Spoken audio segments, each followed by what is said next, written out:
Hello there, I'm Connor. So this is a channel that used to be called Con the Road Again, and now it is called Ready, Set, Enjoy. I wanted to talk about some changes to the channel and some changes in my life, and then talk about where I am right now, which is a hotel room, but we'll get to that. So when I started putting up some videos on YouTube, I thought that the channel was going to be mostly about the cabin and camping and traveling and road trips. But a couple of things changed. The first thing that changed is that, well, we had a baby, and you don't really understand how that's going to impact your life until you have a baby.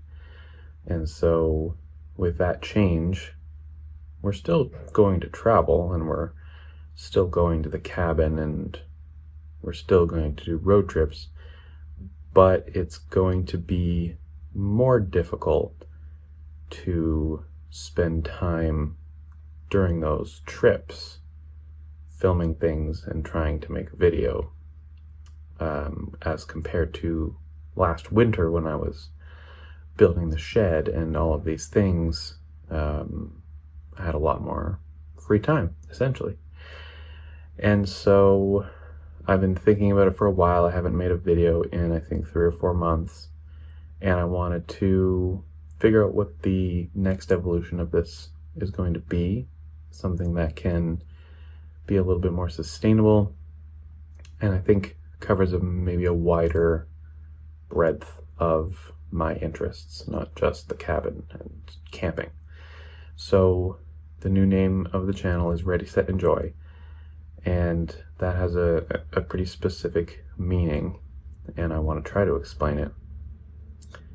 So being ready, readiness, is going to be the theme, I think, going forward. And I want to differentiate between readiness and preparedness, because preparedness, which is often known as prepping, has a pretty established community around it, and the terminology there has certain connotations.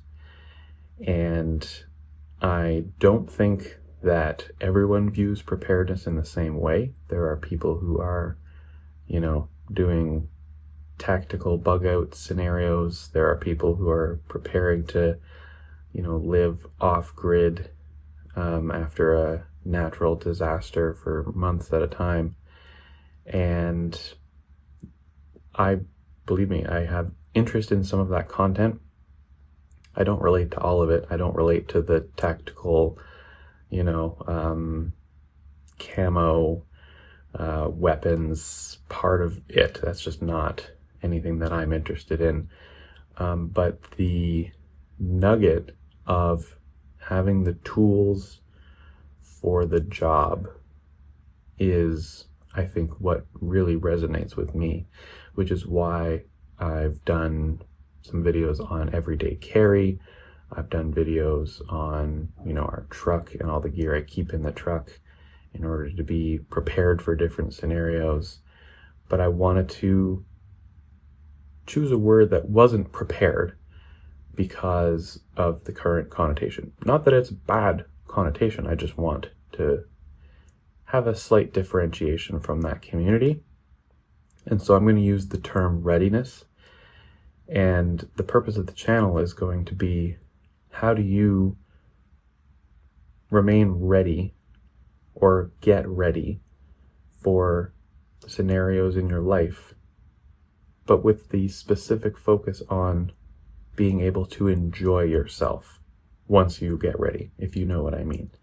So instead of being a prepper for the sake of being a prepper, I want to be ready so that I can actually forget about all the work I did to get ready and then enjoy myself in the moment, whether it's on a trip, whether it's, during a storm, or during a, weekend at the cottage.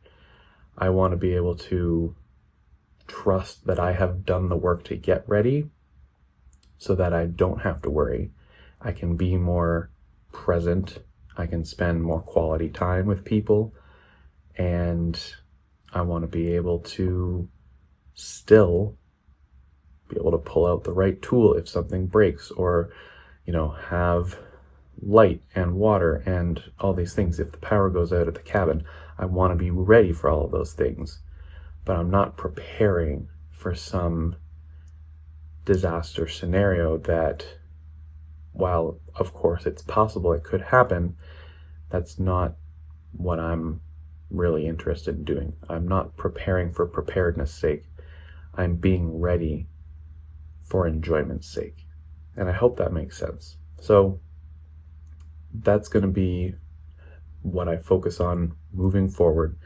I have a couple of topics, actually I have quite a few topics lined up for the next couple of videos. Some of them will involve still the cabin and the truck and gear, but some of it will be more about how to be intentional with the things that you choose to own and the tools that you choose to use, and how to maintain them, and how to have a reasonable approach to readiness that isn't going overboard or getting in the way of actually enjoying the thing that you're getting ready for.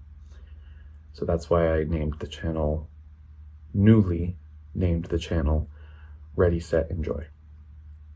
Now, I'm actually on a trip right now, not the kind of trip that I love the most. It's a work trip.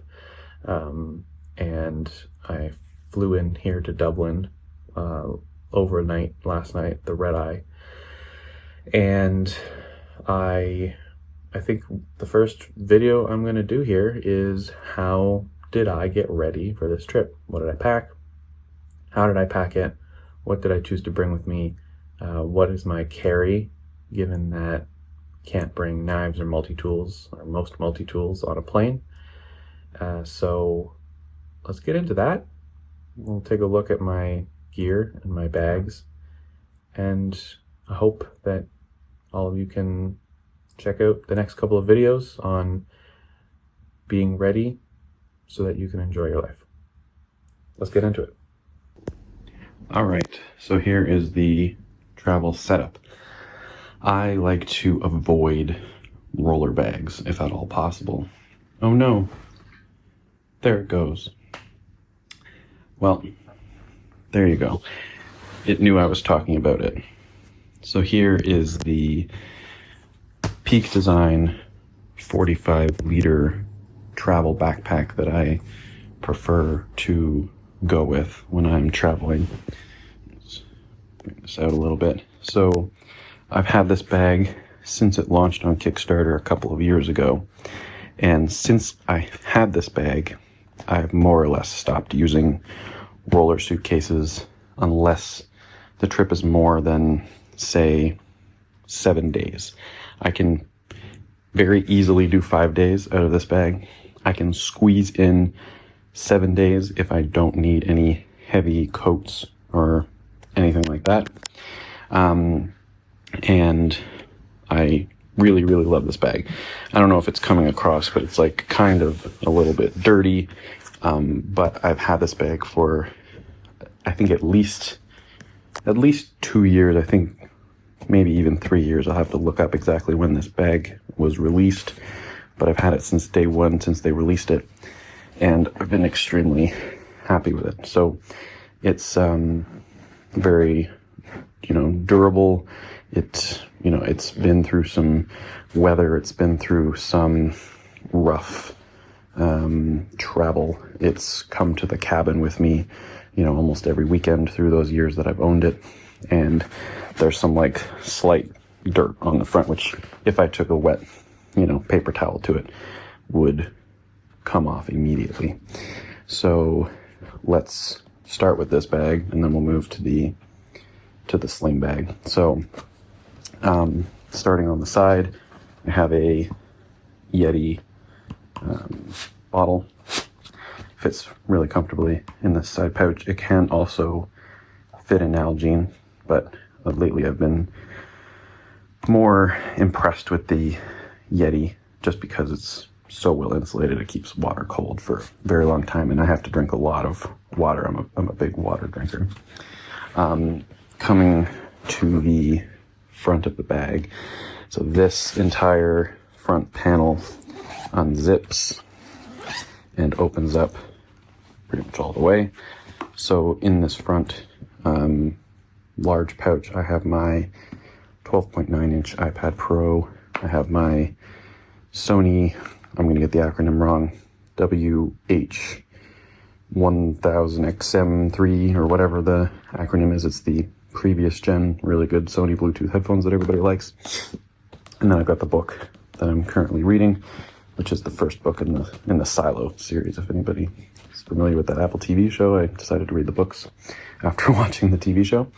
And then in the flap that comes down here, in this pouch, I've got my badge for work. I've got some tissues and some hand moisturizer, and there's also a hand sanitizer in there, and I've also got a couple of pens and whatnot in there.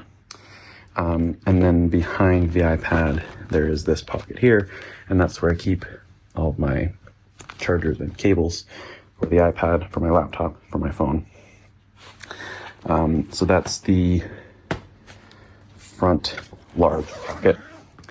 Now, normally, there is this small pocket right here at the top.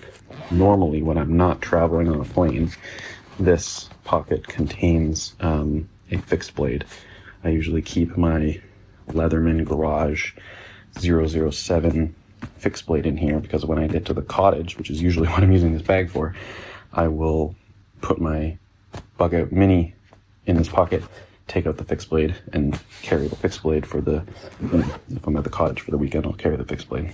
But right now, that pocket is empty. It's just got some stickers from some companies we were meeting with today.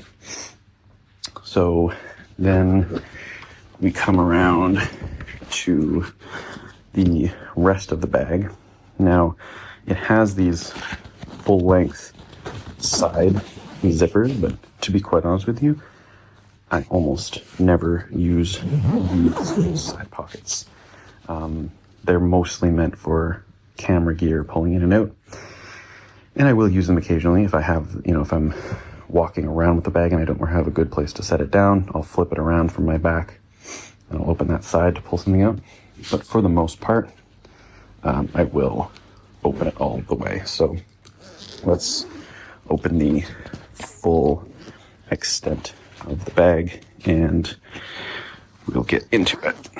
So one thing to note about this bag is that these straps can actually fold around and under this back panel here, and you can tuck the straps all the way away, and then this flap closes with a magnet.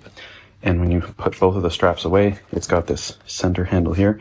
So when I'm getting on the plane, I will tuck both straps in such that when I put it in the overhead compartment, I just carry it down the aisle of the plane with this. And then when I get to the overhead compartment, it slides in more easily. There's nothing to get tangled on, and the straps aren't flapping around. And the sternum strap nicely latches on to the shoulder strap so that if I need the sternum strap, it's always available, but it's not flapping around, which is nice. Now the bag itself, inside, I have become a big packing cube fanatic. So I've got one of the medium packing cubes, one of the small packing cubes from Peak Design.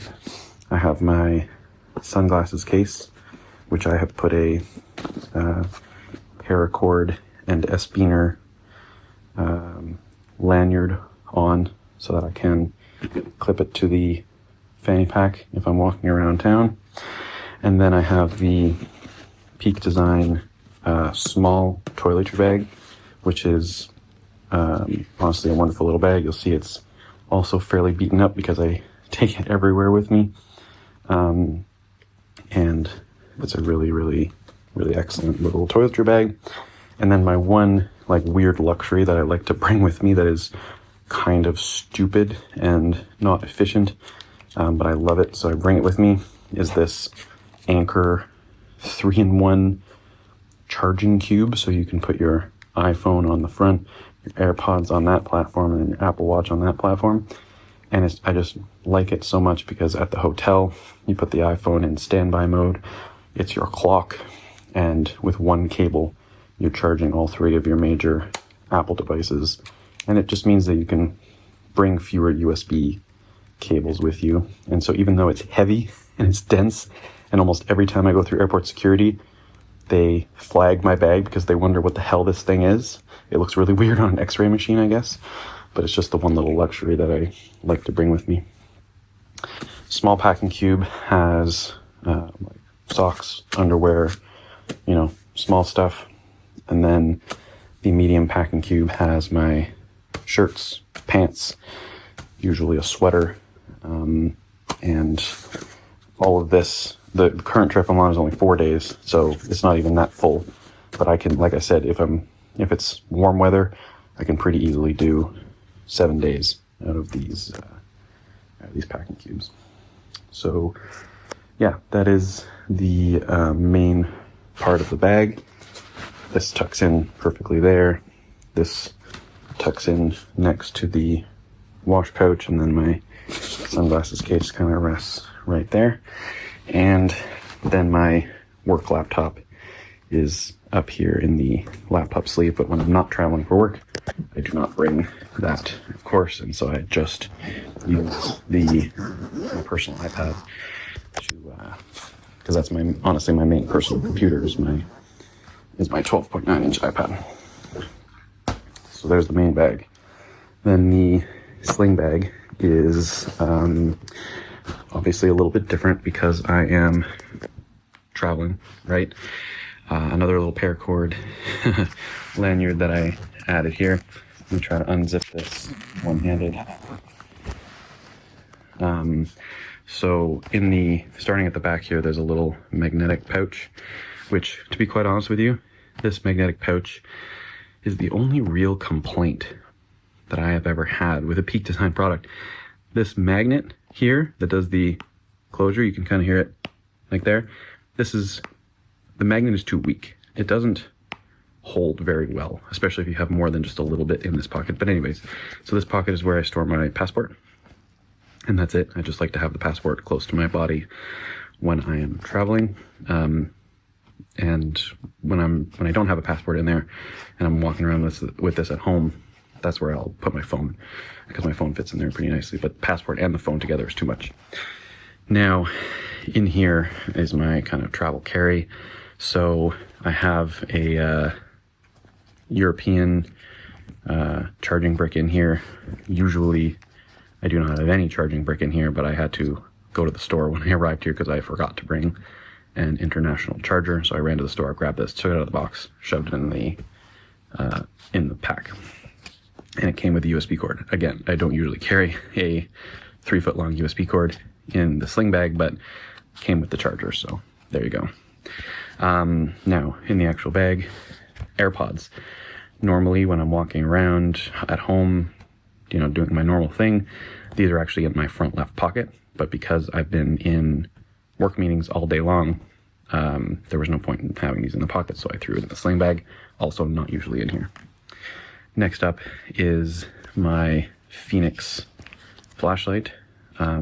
This is, I want to say, the PD 38, I think is the model number. I can't remember exactly. I'll put it somewhere under the video, but this is a really excellent flashlight. It's got the single on, remembers your last setting, and then the dual direction pocket clip. You can actually rotate it over the button on the side so that it's impossible to press that button, but that button is what changes the modes. So it's got this really dim, I think it's, I want to say 3 or 5 lumens. It's fairly light, and then it goes all the way up to its like super mega turbo mode, and whatever mode you're on last is what it remembers when you turn it on and off with the tail cap. So I like to keep it on the second lowest setting so that every time I turn it on, it's always on that second lowest setting. And by putting the pocket clip over the button, you can't accidentally press that button. It keeps it secure. And I'll see if I can do this one-handed because it's actually a pretty tight seal. It appears I can't do it, but if you unscrew this ring right here, it kind of slides down and then it reveals a USB Type-C port. So it is rechargeable with the USB-C, which is one of the main reasons I bought this particular flashlight over the one that I used to have, which was I want to say a Through Night, but it was very old and it was like a AAA or a AA flashlight. And I finally last year decided enough of that. I'm going to get a USB Type-C rechargeable flashlight. I'm quite happy that I did because this flashlight is excellent. I think I've had it for close to a year now, and I've only recharged it I think twice. Not that I use it a ton, but I use it enough, especially when I'm at the cabin, so that's nice. Then the rest in here at the bottom of this pouch, I have a permanent marker. This is a Milwaukee Inksol. Really can write on pretty much anything. I have a 5,000 milliamp hour Anker battery, which will charge my iPhone 15 Pro like 1.5 times, so it's really nice. I have a in-charge multi function USB and USB-A, USB-C, and Lightning. Now I no longer own any Lightning devices, so I no longer really need the utility of this cable, and I've had it for so many years that it's kind of stopped working super well. It's a little bit finicky when you plug the phone in, but it is extremely tiny and it's magnetic, so I can clip it to this inside pocket of the sling, and it's really nice. Next up in here, this is actually an old floss container that when the floss was empty, you take the roll out, and I put in some allergy meds and headache meds. So I have like some Tylenol, Advil, Cetrizine for my really bad seasonal allergies. And that's a really nice little container to keep some drugs in. Next up, we've got my wallet. So this is a Peak Design MagSafe wallet. Really tiny, compact. I think I have 4 or 5 cards in there. Currently, I think it's 5 because I have my business credit card in here. And then I've got some chapstick. And then normally the thing that is clipped to the middle here, where I had the flashlight clipped to the middle, normally the flashlight is actually in my truck toolkit. And what is clipped here is my Leatherman Skeletool. But since I can't bring the Leatherman Skeletool on this trip, on the plane, I put the flashlight in that place. And in order to still have a little bit of capability, back here, I have not the extra small, but the small. So I think this is the 6-inch, not the 5-inch set of Knipex or Knipex Cobra. And I brought this with me to kind of make myself feel a little bit better that I don't have my Skeletool. And surprisingly enough, I did not get questioned about this at airport security. So it came through no problem, and that's really nice. So that is the sling bag. The flashlight kind of nestles right here in between the 2 interior pockets, and I normally like to keep this part of the sling bag actually very empty. It's a 2-liter bag, but I only fill in these 2 little internal pockets and then have something clipped in the middle. And the reason I like to keep it empty is because when you're walking around town, you want to be able to put stuff that you pick up. Maybe you buy something, or you like for this, I went and I unpackaged this through the packaging in the recycling bin, and then I was able to just put this in the fanny pack. Because some people buy a fanny pack for their EDC or whatever, and then they pack it full to the brim, and then you don't have any room left to fill up, the fanny pack with things that you pick up or buy. Or sometimes I, put my sunglasses. If I don't have the case, I'll put my sunglasses in here.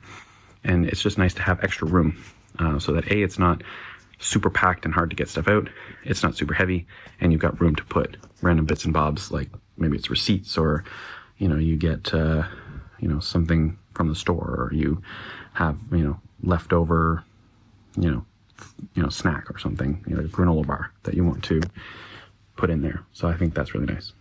So that's it for now. Peak Design 2-liter outdoor sling, 45-liter travel backpack, coming to you from my work trip hotel room in Dublin. I hope you enjoyed this first iteration of the new channel concept. And yeah, all I have to say is ready, set, enjoy. Well, I wanted to play myself because at airport security here on the way home, they took my Nipex photos. I did multiple flights on the way here to Canada, the US, Europe, and there was no problem with them. But for some reason, this airport in Cork, Ireland, decided to take my flyers. And my flight is also delayed. So, yes, I jinxed myself. Um, and that sucks. But I guess it is what it is. But just a note for anyone who wants to travel with us.